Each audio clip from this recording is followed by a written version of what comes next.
From Monday, April the 26th, all players under 18 and younger can return to non-contact training. Good news for football right across Ireland. And joining us now to discuss this on FAI TV is our FAI Medical Director, Dr. Byrne. Alan, you're welcome back to FAI TV. Thanks very much, Cathal. This, Alan, of course, is the next step towards a return for all football at all levels across the country. How good is it for us to reach this milestone, just for the under-18s, but also for football in general? Oh, it's a fantastic milestone to return, Cathal. It's been a long time since we've had young people back on the training grounds, and I do think it is just the start. In fact, I know it's just the start towards obviously our goal of getting all football back at all levels and all age groups in the very not too distant future, I would say. It's been a while, of course, since our players have been able to train. So this is a good chance for us to refresh their memories and to give them some guidelines in relation to COVID-19 and the battle against the pandemic. But first of all, Alan, in terms of travelling to training and arriving at the training ground, what are the key messages for players, for coaches, and of course for parents and guardians who may be dropping players off?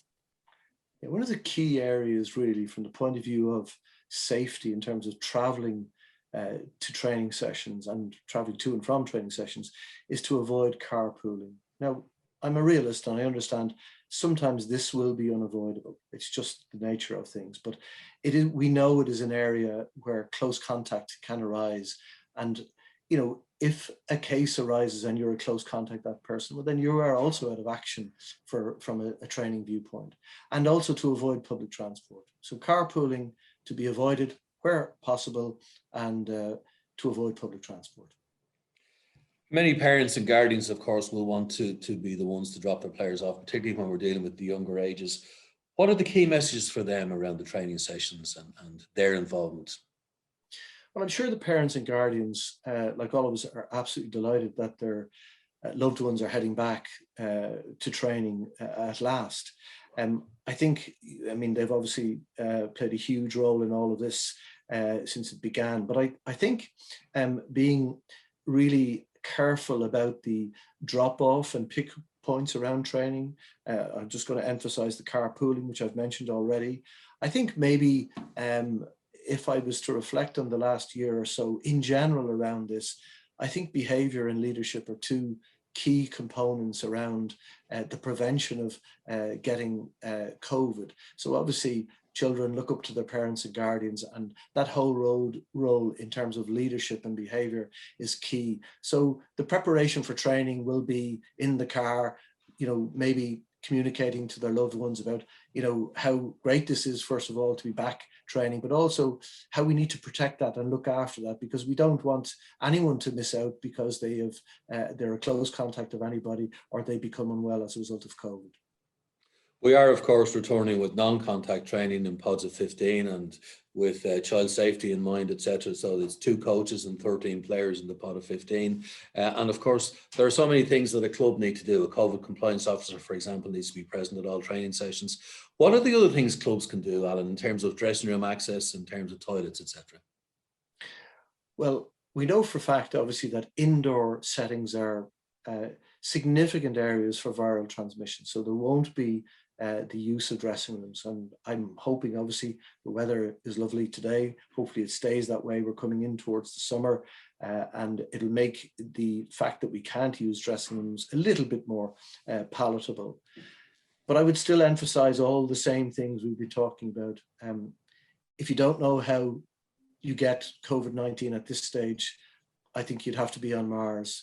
So it still boils down to all of the same things around the good behaviors about keeping your social distance, wearing face masks, hand sanitizing, all of those same things need to be consistent. There's a lot of repetition, but you know, the aim is to get all of football back safely. And we know we have a safe game. We know that from our data around the professional game, that we have a safe sport. In terms of the players then, I know so many of them are going to be so excited of the fact just to get out again with their teammates, to get out on a training pitch. But what are you saying to them ahead of Monday? Well, I suppose I'd say to them, enjoy it, look forward to it. That's what it's all about. You know, most of us who played football played it to enjoy it and participate. There's a fantastic physical benefit, but there's a huge mental benefit for all of us, whether you're a coach, a parent, a guardian, or particularly a participant. So I would encourage everybody to embrace it, enjoy it, protect it, because we want to keep going with our plans to reopen all of football. And for coaches, Alan, what can they do to ensure safety, both for themselves and for the players they're coaching? Yeah, I think that's a very important point, Carl. Coaches obviously need to protect themselves.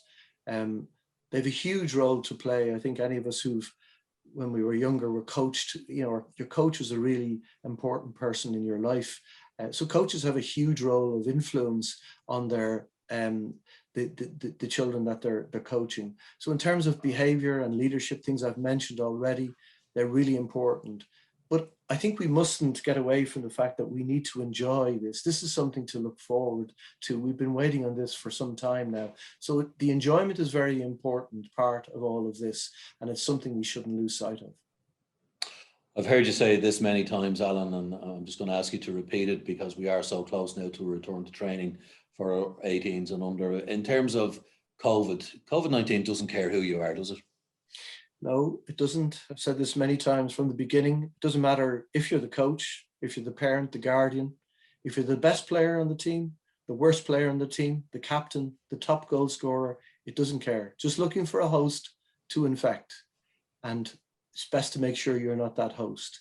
So just want to wish everybody all the best for Monday, and I hope we will be looking forward to a full return to football at all levels and all age groups in the very near future. We've had a very good week, Alan, with webinars with all the COVID-19 compliance officers from clubs right across the country, right across all the affiliates, all the associations, all the leagues, etc.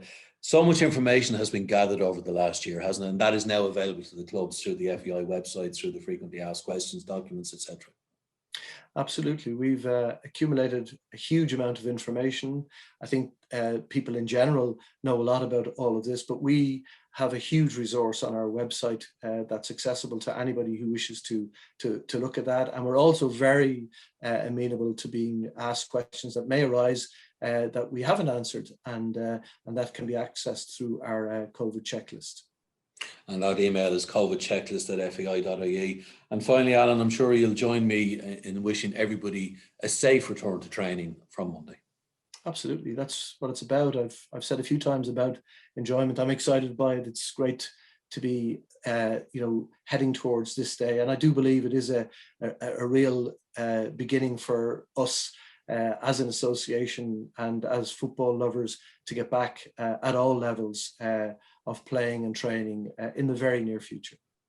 So thank you very much again to Dr. Alan Byrne, FAI Medical Director. As I said, FAI website, fai.ie. If you follow the links through the domestic channel there, you will find all the documentation you'll need in terms of COVID-19 compliance, regulations, frequently asked questions, and of course our safer return to training protocol document, which has been updated ahead of the return on Monday, the 26th of April. And as Alan said, COVID checklist at fai.ie. It just remains for me to say on behalf of everybody here at the FAI to wish everybody a very safe return to training on Monday.